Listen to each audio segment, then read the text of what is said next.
For Telesur, I'm Cody Weddle in Caracas, Venezuela. We begin in New York City, where the United Nations General Assembly is meeting to discuss the U.S. blockade on Cuba. It marks the 13th time that the countries that make up the assembly have voted on the issue.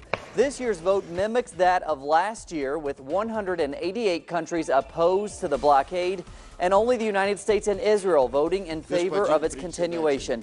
The U.S. blockade on Cuba is a long-standing vestige of the Cold War, which has provoked hunger and diseases in the Caribbean island. The Cuban government estimates that since 1960, the blockade has cost the Cuban economy $1.1 trillion U.S. dollars.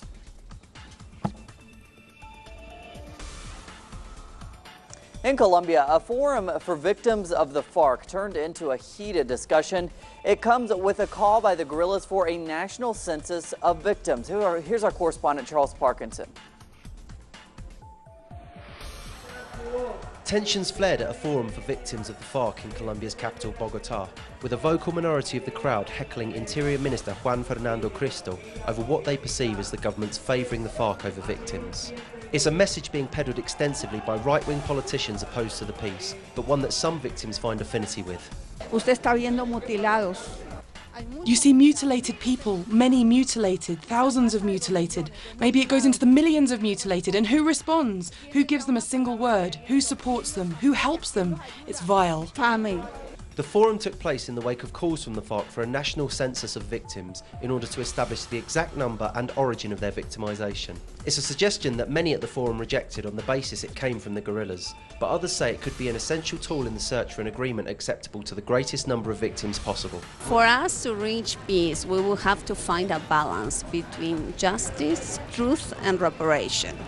Which is the middle point that will make everyone happy in Colombia? That point probably doesn't exist. There will always be people who are not happy, but we're going to have to strike a balance. That's why we are negotiating. The search for that balance will continue to face opposition. Despite the indignation on display at the forum, victims of all of the armed actors involved in Colombia's conflict who've appeared in Havana have expressed support for the peace. And ultimately, the people will have the final say, with a national referendum set to take place once an agreement has been signed. Charles Parkinson, Telesur, in Bogotá, Colombia. And thanks to Charles, we go to Bolivia now, where the state-run airline BOA has been ranked the country's 28th largest business out of a survey of 250 companies. David Doherty reports from La Paz on the success of the company. Boliviana de Aviación, or BOA, is Bolivia's flagship airline carrier. Created in 2007 as a strategic public enterprise, BOA is Bolivia's state-run airline, and in recent years, it has undergone massive expansion and growth, propelling it to the top of the domestic market. En el último año, Boliviana de Aviación BOA ha experimentado un crecimiento en sus ventas. This past year, BOA has experienced a 53% growth in sales. It went from 111 million US dollars in sales to 171 million US dollars in sales.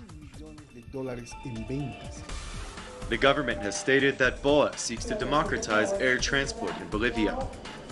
BOA planes don't offer first-class options, and competitive low tariffs have increased access to Bolivians both within the country and abroad who previously did not travel by air.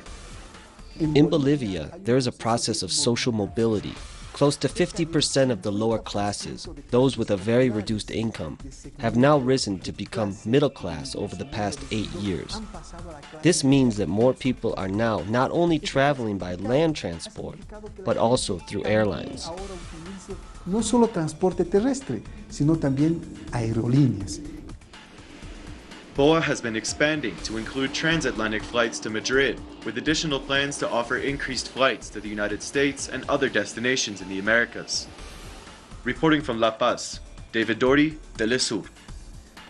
And thanks to David, we turn now to Mexico, where our correspondent Clayton Kahn is following the developments of the 43 missing students in the state of Guerrero.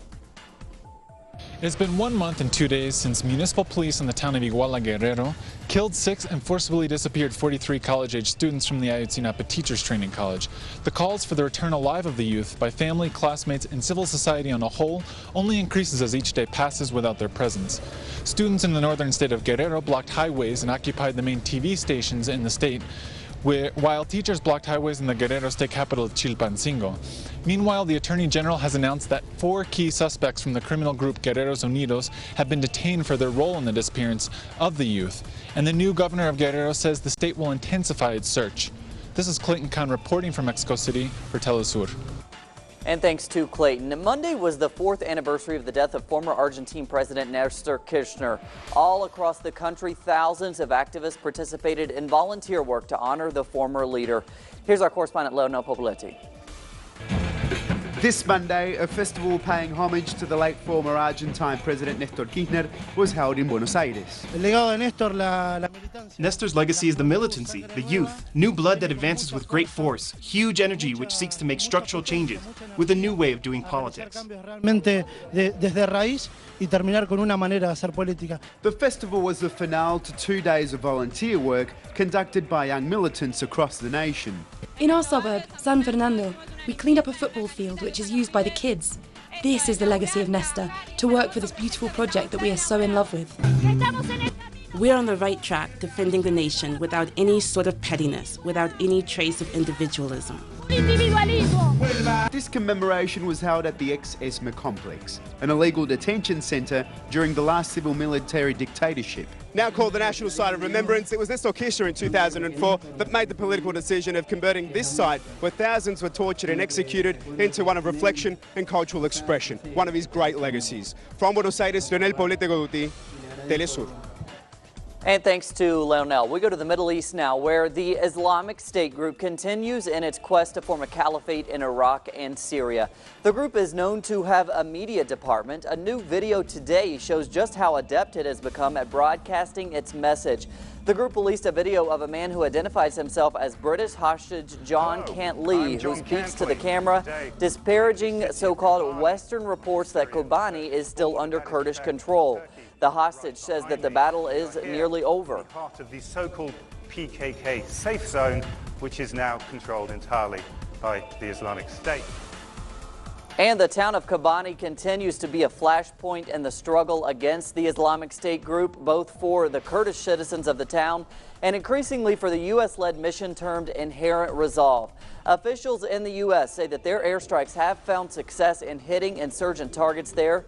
Meanwhile, a confidential report given to German intelligence says that the IS group is in possession of missile systems that are capable of shooting down a passenger plane.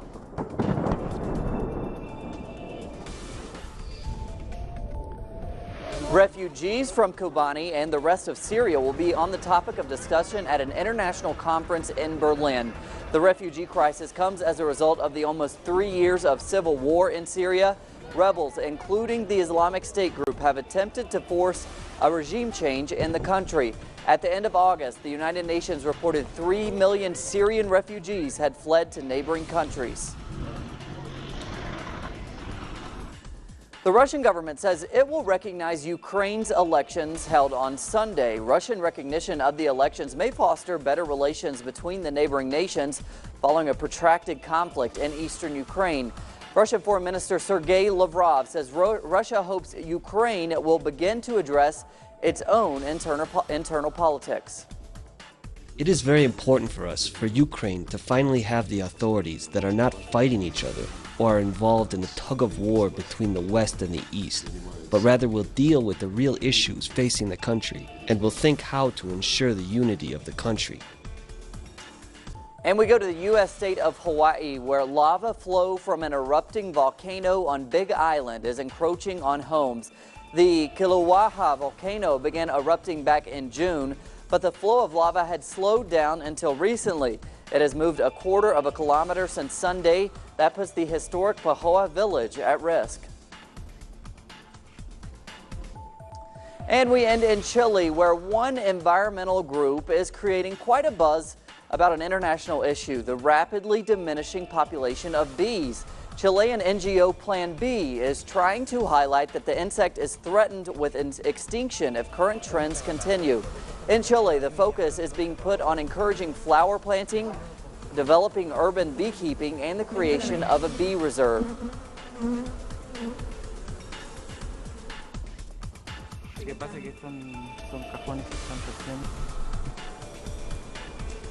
We have plenty more on those stories and others at our website, telesurtv.net/English. For Telesur English, I'm Cody Weddle.